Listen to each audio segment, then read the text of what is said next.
أعوذ بالله السميع العليم من الشيطان الرجيم بسم الله الرحمن الرحيم الحمد لله رب العالمين وبه نستعين وصلى الله على سيدنا محمد وترة الطاهرين وعلى الله أعدائهم أجمعين من الأولين والآخرين. Toujours dans les leçons sur l'imama, le chapitre 14 de Kitab al-Hujja dans Usul al-Kafi, la version française, le tome 2, la page 59. Le chapitre 14 s'appelle du fait que les illustres imams alayhim salam sont les piliers de la terre. C'est une vidéo qui va être assez courte, elle ne dépasse pas 15 minutes, car il y a dedans 3 hadiths qui sont assez longs mais répètent sensiblement la même chose. Donc je vais vous citer le premier hadith et une partie du troisième hadith. Le premier hadith nous vient de l'imam Sadiq alayhi salam. Ahmed ibn Mehran a rapporté cet hadith de Muhammad ibn Ali et lui de Muhammad ibn Yahya, d'Ahmed ibn Muhammad et tous deux, de Muhammad ibn Sinin et de Mufaddal ibn Omar, radhiyallahu alayhi, qui avait dit: Abu Abdullah, c'est-à-dire l'imam Sadiq alayhi salam, avait déclaré: j'accepte tout ce que Ali alayhi salam apporta et m'abstiens de tout ce qu'il interdit. Toute éminence qui lui fut accordée fut aussi accordée à Muhammad sallallahu alayhi wa alayhi. Or Muhammad sallallahu alayhi wa alayhi est supérieur à toutes les créatures qui furent créées par Allah. À lui la puissance et la majesté. Azza wa Jal. Celui qui objecte et critique les commandements de ce noble Seigneur est comme celui qui objecte et critique Allah et son messager. Là, le noble Seigneur, bien sûr, c'est l'imam Ali alayhi salam. Et celui qui réfute et rejette n'importe lequel de son comportement, celui qui réfute et rejette n'importe lequel de son commandement, grand ou petit, se trouverait dans la marge du polythéisme. Le shirk, l'action d'associer des partenaires à Allah. Là, le shirk veut dire le fait qu'on rejette quelqu'un qui a été nommé par Allah Azza wa Jal, et on va placer quelqu'un d'autre à sa place. Mais là aussi, même le fait qu'on rejette ses commandements, grands ou petits, c'est du polythéisme. Le Seigneur des croyants, Ali salam, est la porte qui mène à Allah, et excepté par elle, on ne pourra aucunement l'atteindre. Et Ali salam est la voie qui mène à Allah, de sorte que si quelqu'un parcourt une autre voie que celle-ci, il périra. Et ceci s'applique aussi aux illustres imams alayhim salam de la juste direction. Autrement dit, les 12 imams alayhim salam, qui se succèdent l'un après l'autre. Allah les a établis comme les piliers de la terre pour ne pas faire trembler ses habitants.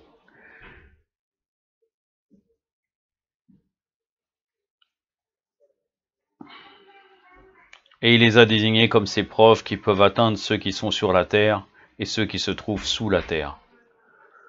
Le Seigneur des croyants Ali salam répétait souvent: je suis celui à qui le devoir de diviser le paradis et l'enfer, selon le comportement des gens qui reconnaissent ou qui réfutent mon wilaya. Donc la séparation entre le paradis et l'enfer,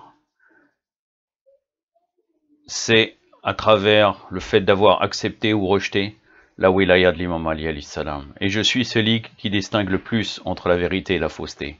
Je suis le possesseur du bâton et de Maysam, qui marque les croyants et les mécréants. Maysam, c'est un fer, pour préciser, qui marque les animaux. Donc le bâton, c'est le bâton de Moussa alayhi salam, qu'utilisait Moussa alayhi salam dans sa vie et qui est cité dans le Coran. Quand Allah Azza wa Jalla lui a dit: qu'est-ce que tu as dans ta main? Il y a Moussa alayhi wa afdala salat ala Muhammad wa ali Muhammad. Donc ça c'est chez l'imam Ali, et après c'est transmis, on verra par la suite, d'imam en imam, jusqu'à l'imam Mehdi alayhi salam. Et aussi il y a un instrument avec lequel il marquera au fer les croyants et les mécréants. C'est-à-dire c'est comme peut-être un tison, on le place sur on fait une marque sur le croyant et aussi sur le mécréant. Tout cela, ça refère au moment du jour de la résurrection.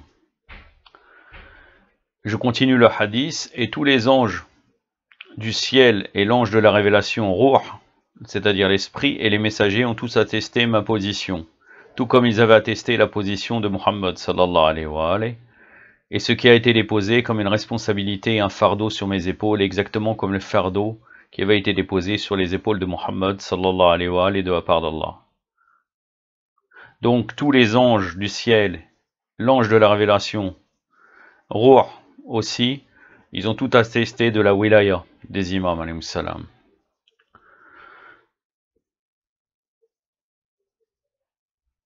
En vérité, le messager d'Allah, sallallahu alayhi wa alayhi, sera appelé le jour de résurrection et sera vêtu d'un habit.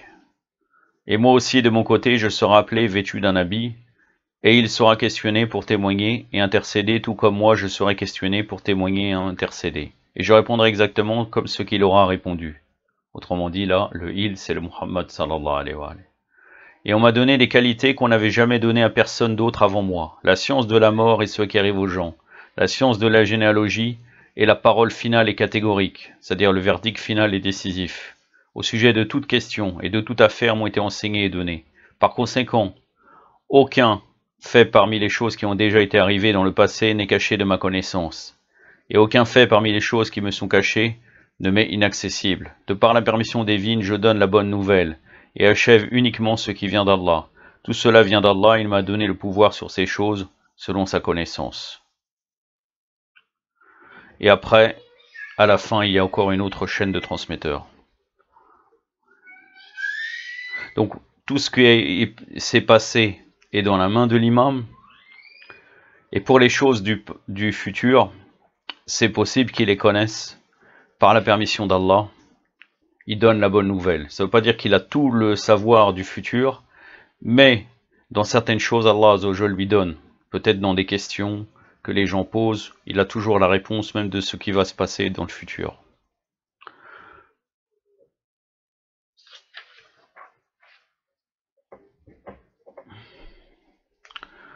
Dans le hadith numéro 3, je ne vais pas revenir sur la chaîne de transmetteurs. Donc c'est l'imam Baqir alayhi salam qui parle, et à un moment donné, à la fin du hadith, qui répète sensiblement la même chose, il est dit, et le Seigneur des croyants alayhi salam, Ali alayhi salam a déclaré, je suis celui qui divise le paradis et l'enfer, de par la volonté divine, et personne n'entrera le paradis ou l'enfer excepté à travers ma décision. Et je suis celui qui distingue le plus entre le vrai et le faux, le vrai et le faux. Et je suis l'imam de ceux qui viendront après moi, et celui qui acheva le message de celui qui était venu avant moi. Excepté pour Ahmad sallallahu alayhi wa alayhi, Ahmed qui est le nom du prophète, fils Sama, dans le ciel, personne ne me a devancé et précédé. Et lui et moi, nous sommes dans une seule et même voie, avec cette différence qu'à travers lui, l'appel d'Allah fut fait, et non à travers moi. C'est-à-dire la risala, la nubuwa, la prophétie. Et on m'a accordé 6 vertus, la science de la mort, et tout ce qui arrivera, de ce qui arrivera aux gens. C'est-à-dire leur état post-mortem, après la mort. La science des calamités et des événements survenus, la science des successeurs des messagers, la parole catégorique et décisive. Je suis le possesseur des retours répétitifs et le triomphateur de tous les obstacles et de tous les problèmes. Sixièmement, et je suis le possesseur du bâton, donc le bâton de Moussa alayhi salam, comme j'avais cité précédemment, et de Maïsam, et celui qui se meut, qui sort de la terre et qui parle avec les gens. La bête. Ça fait référence au verset de la sourate Al-Nam, la sourate de la fourmi, le verset 82. Allah Azzawajal nous dit, et quand la parole tombera sur eux, nous leur ferons sortir de terre une bête qui leur parlera.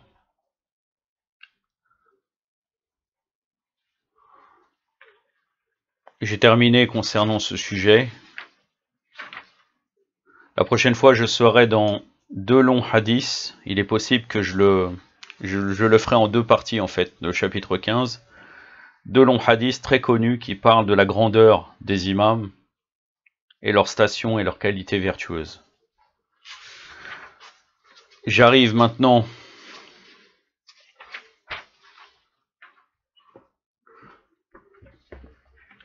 au Mémorial des Justes, le tome 1, la page 43. Un récit qui s'appelle Le marchand et le passant.